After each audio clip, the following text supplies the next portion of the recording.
Good morning everyone, कैसे हैं आप लोग। उम्मीद है कि स्वस्थ होंगे, मस्त होंगे एवं ज़बरदस्त होंगे। तो आज जो है आज एक नया टॉपिक लेके आए हैं, जिस टॉपिक का नाम है रॉयल्टी। रॉयल्टी को हम लोग हिंदी में बोलते हैं अधिकार शुल्क। क्या बोलते हैं? अधिकार शुल्क बोलते हैं।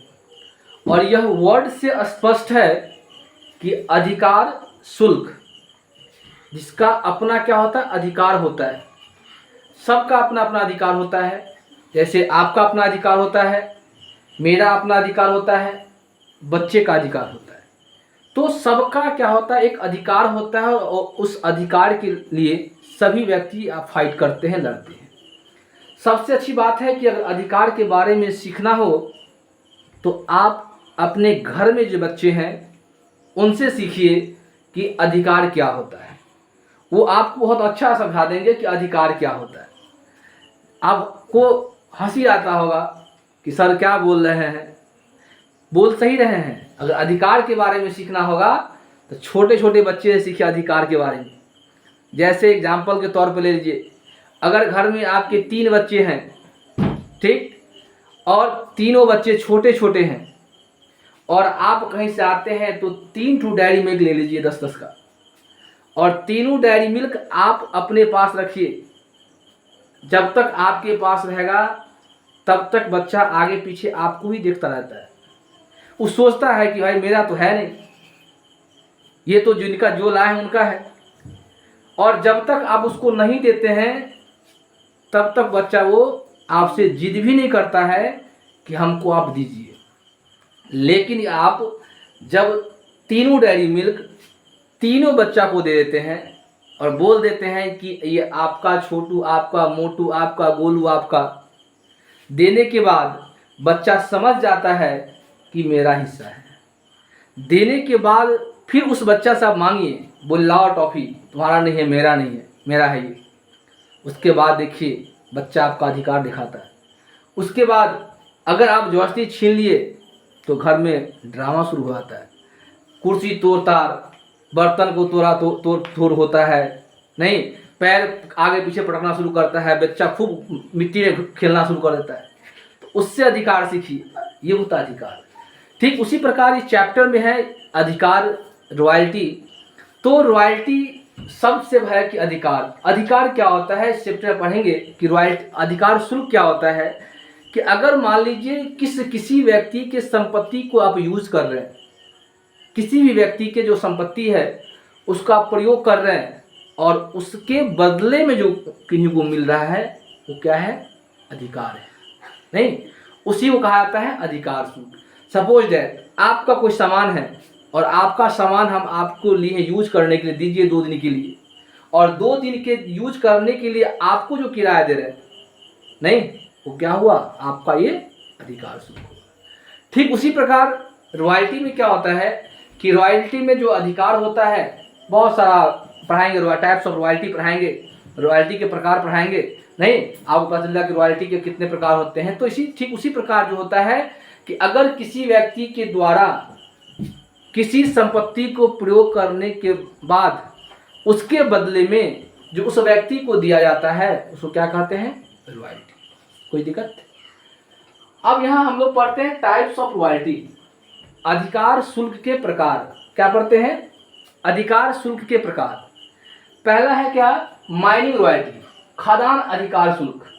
मतलब हम लोग खोदते हैं, जैसे मान लीजिए चट्टान हो, बड़ा बड़ा चट्टान हो गया, नहीं, पहाड़ हो गया, उसे तोड़ते हैं, खोदते हैं, नहीं, तो अगर मान लीजिए आज जिसका वो पहाड़ है, नहीं, जहाँ से उसको तोड़ के हम मान लीजिए कि वहाँ से हम गिट्टी निकालते हैं, वहाँ से कुछ मटेरियल्स निकालते हैं, तो उसको क्या देते हैं, उस निकालने के बदले उसको क्या दिया जाता है, पैसा दिया जाता है। वो क्या कहलाता है, माइनिंग रॉयल्टी। दूसरा है bricks making royalty. Bricks making royalty को हम लोग कहते हैं जो ईंट बनता है।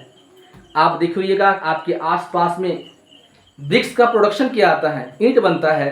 तो जहाँ पे ईंट बढ़ने का जो फैक्ट्री होता है, चिमनी जिसको कहते हैं, वहाँ के आसपास में जितना खेत होगा उसमें से देखिए क्या होता है कि उस चिमनी के ऑनर के द्वारा उस लैंडलॉर्ड से बात किया जाता है कि आप अपना ज़मीन दीजिए, नहीं, और आपके ज़मीन से हम मिट्टी निकालेंगे। बहुत सारा एक समझौता होता है, या तो मिट्टी हो गया कि हम 1 फीट निकालेंगे और आपको इतना पैसा देंगे, या पर ब्रिक्स के हिसाब से देंगे, जितना ईंट बनाएंगे उतना हिसाब से आपको देंगे। एक होता है कि आप हमको इतना पैसा दीजिए, जितना गहराई करना कर दीजिए। वो होता है क्या, ब्रिक्स मेकिंग रॉयल्टी, यानी ईंट बनाने के लिए संबंध में अधिकार शुल्क। कि ईंट बनाते हैं, आपके जमीन से मिट्टी निकालते हैं, ईंट बनाते हैं, उसके बदले में जो आपको दिया जाता है उसको बोलते हैं ब्रिक्स मेकिंग रॉयल्टी। उसके बाद है oil well royalty. Oil well, तेल जो हम लोग निकलता है, तो तेल हम कहाँ से निकालते हैं, कुआं से निकालते हैं। तो तेल निकालने के लिए हम लोग क्या करते हैं, बहुत अंदर तक गहराई तक जाते हैं, नहीं, गड्ढा खोद के निकालते हैं उसको। तो जितना किसी की ज़मीन से जितना तेल निकालिएगा उतना उसको क्या दिया जाता है, उसके बदले में उसका पैसा उसको दिया जाता है। उसको बोलते हैं तो क्या चीज, ऑयल वेल रॉयल्टी। एक होता है पेटेंट्स रॉयल्टी। पेटेंट्स क्या होता है, जब कोई व्यक्ति किसी दूसरे पेटेंट्स को यूज कर रहा है, नहीं, तो अगर मान लीजिए कोई व्यक्ति मेरा पेटेंट्स है, उस पेटेंट्स को अगर आप यूज कर रहे हैं, प्रयोग में ला रहे हैं, उसके बदले में जो आपको दिया जा रहा है वो क्या कहलाता है, रॉयल्टी। उसके बाद होता है कॉपीराइट, प्रतिलिपि अधिकार शुल्क। कॉपीराइट, जैसे मान लीजिए सिंगर का नाम सुने होइएगा, नहीं, सिंगर क्या करता है, एक बार गाना गाया और उसका सारा कॉपीराइट होता है। पब्लिक जो लेखक होता है, लेखक क्या करता है, बुक छापा, एक बुक लिख दिया और उस बुक को किसको दे दिया, पब्लिशर को दे देता है, जो बुक को पब्लिश करता है। तो एक लिख कर दिया और उसी को क्या करता है, वो कॉपीराइट करता है। तो कॉपीराइट करता है, क्या होता है, जो लेखक को जितना कॉपीराइट किया जाता है उस बुक का, उसके बदले में उस किसको, लेखक को क्या दिया जाता है, उसको रॉयल्टी दिया जाता है। चाहे वो पीस के हिसाब से हो, चाहे वो परसेंटेज के हिसाब से हो, किसी के हिसाब से उसको किसको दिया जाता है, लेखक को दिया जाता है। उसको हम लोग बोलते हैं क्या, कॉपीराइट रॉयल्टी। अगला है कि मशीन रॉयल्टी। इससे मशीन रॉयल्टी का मतलब ये हुआ कि किसी काम के लिए किसी का मशीन लेके जाते हैं, मान लीजिए सिंपल सी बात, शादी ब्याह होता है, शादी विवाह में देखे होइएगा कि बहुत बड़ा बड़ा जनरेटर होता है जो हम लोग भाड़े पर लाते हैं, उसका प्रयोग किए और उसको क्या करते हैं, दे देते हैं। ठीक उसी प्रकार बहुत सारा मशीन होता है, जिस मशीन को हम लोग प्रयोग करने के लिए लेते हैं और उसके बदले मशीन के जो मालिक होता है उनको पैसा दिया जाता है। उसको क्या बोलते हैं, उसको बोलते हैं मशीन रॉयल्टी। उसका कहता है royalty on sales of production. Royalty on sales of production, उत्पादन पर अधिकार शुल्क। मतलब ये हुआ कि आप जो जितना प्रोडक्शन कीजिएगा, इससे मान लीजिए कि कोई चीज़ आपको हम सामान दे रहे हैं, बोले क्या कि आप जितना बनाइएगा उसका उतना परसेंटेज लेंगे, या जितना बनाइएगा उसका एक पीस का इतना रुपया लेंगे। तो क्या हो गया, ये production on sales of royalty हो गया। मतलब हम जितना उत्पादन करेंगे उसका उस परसेंटेज, जहाँ से उत्पादन करेंगे, जहाँ से मतलब जिस ऑनर से हम लेंगे उस ऑनर को उतना क्या किया जाता है, पेमेंट किया जाता है। उसको ही हम बोलते हैं प्रोडक्शन, नहीं, प्रोडक्शन ऑफ रॉयल्टी या सेल्स ऑफ रॉयल्टी हम बोल सकते हैं। उसका कहता है ट्रेडमार्क रॉयल्टी। ट्रेडमार्क को हम लोग बोलते हैं व्यापार चिन्ह। क्या बोलते हैं, व्यापार चिन्ह। अगर मान लीजिए कोई व्यक्ति, आप अगर पढ़े होइएगा तो जितना वस्तु होता है सारा ब्रांड होता है, और जब उस ब्रांड को द ट्रेडमार्क एक्ट के तहत अगर रजिस्ट्रेशन करवा लिया जाता है तो वह ब्रांड क्या बन जाता है, ट्रेडमार्क बन जाता है। तो ठीक उसी ट्रेडमार्क का अगर प्रयोग कोई दूसरे व्यक्ति कर रहा है, उसके बदले में जो उसको दिया जा रहा है वह रॉयल्टी कहलाता है। जैसे आप मान लीजिए एक ब्रांडेड कंपनी सब है, जैसे मान लीजिए नाइक हो गया, पूमा हो गया, नहीं, किलर हो गया, नहीं, बहुत सारा ब्रांड है, नहीं, उसका क्या होता है, ट्रेडमार्क है। तो उस ट्रेडमार्क का प्रयोग करने के लिए अगर मान लीजिए कोई सिंपल सी बात, कोई ब्रांडेड कंपनी है, जैसे रिलैक्सो है, बाटा है, खादिम्स है ना, तो इसका अगर कोई व्यक्ति के वो रजिस्टर्ड है, उस जूता जो ब्रांड है वो रजिस्टर्ड कर लिया, रजिस्टर्ड कर गया, नाम पड़ गया क्या चीज़, नहीं, रजिस्टर्ड क्या हो गया, वो ट्रेडमार्क किसका, रॉयल्टी इसका, सॉरी किसका बन गया, ट्रेडमार्क बन गया। अब उस ट्रेडमार्क का मान लीजिए अगर खादिम्स का है तो आप दूसरा खादिम्स आप नहीं बना सकते हैं। अगर मान लीजिए आपको बनाना है तो अगर उनको कहेगा कि नहीं हम आपके ही नाम का खादिम उसका शूज बना रहे हैं, तो कहेगा कि आप जितना बनाइएगा उतना इस पर इतना परसेंटेज या पीस के हिसाब से आपको पैसा लगेगा। वो भी क्या हो गया, ट्रेडमार्क रॉयल्टी। उसका आता है अदर रॉयल्टी। इसके अलावा भी रॉयल्टी बहुत सा होता है, नहीं, जिसको यूज करने के बाद जिसका संपत्ति है उसके संपत्ति को अगर यूज कीजिएगा और उसके बदले में जिसको कुछ दीजिएगा वह कहलाता है रॉयल्टी। सिंपल सी बात। अब आते हैं हम लोग, देखिएगा दिया हुआ सम इम्पोर्टेंट वर्ड्स, कुछ ऐसे वर्ड्स है जो आपको रॉयल्टी में आपको पढ़ना होगा। जैसे रॉयल्टी, पहला दिया है रॉयल्टी। रॉयल्टी क्या होता है, अधिकार शुल्क। मतलब जब आप किसी दूसरे व्यक्ति के संपत्ति को आप यूज करते हैं और उसके बदले में जो उसे देते हैं वह क्या कहलाता है, रॉयल्टी कहलाता है। क्या कहलाता है, रॉयल्टी। Next is landlord. भूस्वामी क्या होता है, जैसे मान लीजिए भूस्वामी क्या होता है, जैसे मेरा जमीन है इसका मालिक हम हैं, आपका संपत्ति है जमीन है उसका स्वामी आप है।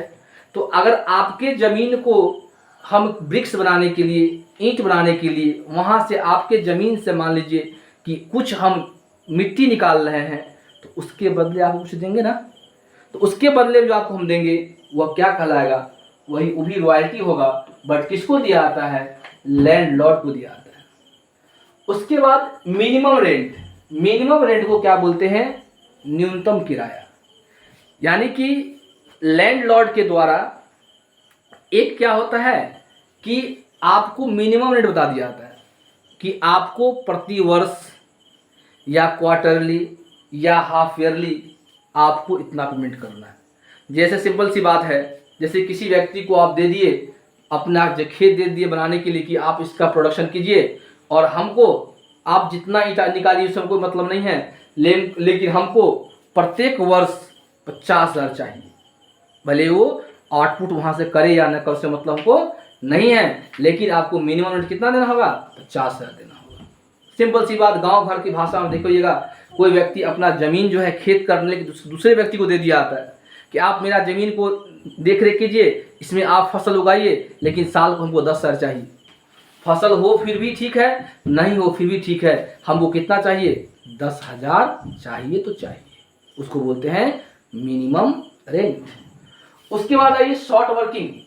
शॉर्ट वर्किंग कब होता है, जब मिनिमम रेंट, जितना मिनिमम रेंट हुआ, अगर मान लीजिए 50,000 मिनिमम रेंट है और आपको आउटपुट जो हुआ, प्रोडक्शन जो हुआ 30,000 हुआ, मतलब जितना जिसको देना है, मान लीजिए कि लैंडलॉर्ड को आपको देना है 50,000 और साल में, और आपको साल में 30,000 ही आपको आउटपुट कर पाए, नहीं तो 20,000 क्या हो गया आपका, शॉर्ट वर्किंग हो गया।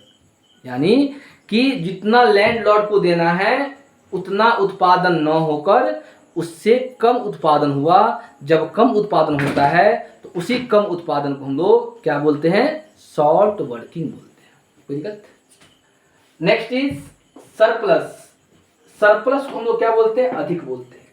सरप्लस यानी कि मिनिमम रेंट से अगर अधिक आउटपुट किया जाता है, अगर किससे, मिनिमम रेट से अगर आउटपुट क्या किया जाता है, अधिक किया जाता है। जैसे मान लीजिए मिनिमम रेट 50,000 देना है, आउटपुट 80,000 कर लिए, तो ये मेरा क्या हो गया, सरप्लस होता है। यानी जब मिनिमम रेट से आउटपुट अगर अधिक किया जाता है तो मेरा क्या कहलाता है, सरप्लस कहलाता है। क्या कहलाता है, सरप्लस कहलाता है। कोई दिक्कत नहीं ना। नेक्स्ट आइए, नेक्स्ट कहता है अनरिकूव्ड शॉर्ट वर्किंग। ऐसा शॉर्ट वर्किंग जो आपको रिकूव नहीं हो पाया। जैसे मान लीजिए कि आपको 2 साल शॉर्ट वर्किंग लग गया। इससे मान लीजिए प्रत्येक साल लैंडलॉर्ड को देना है 50,000। पहला साल 30,000 का हुआ, आउटपुट किए नहीं, 30,000 आउटपुट किए, उसके बाद फिर 20,000 आउटपुट किए नहीं, तो प्रत्येक बार 2 वर्ष से लग रहा है ना, आउटपुट लग रहा है,